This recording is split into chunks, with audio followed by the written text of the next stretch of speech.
Ako nababwiye story y'ukuntu nari ngiye kugurisha micro-onde mu rugo manje. Mu rugo bafite micro-onde nubira cyane. Akorera mu rugo nyine ari abakene.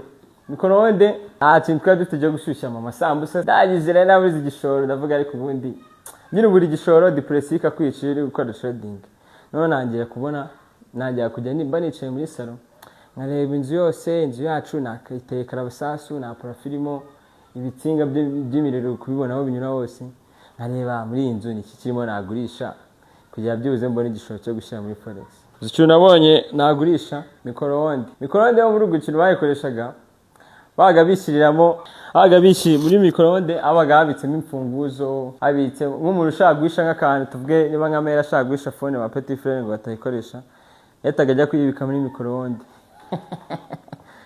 Nanjye naba nshaka guhisha nk'agaflash kanjye natiye nk'umugangster yamayeho filime nkakabika muri micro-onde.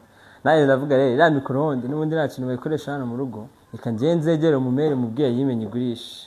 Umumere ndavuga atari komere iyo micro-onde kubara n'ubundi nta kintu muyimarisha nkayimaye nkayigurishiriza nkibonera igishoro ngashyira muri forex ko nzabungukira. Yaranda ariko barakuroze wowe ikimara warasaze ushaka kugurisha micro-onde ngo yambwiye tubwo iyo micro-onde niba utangiye gupanga kuyigurisha byarangiye n'abana tuzumva wabagurishije babakuremo ibihaha.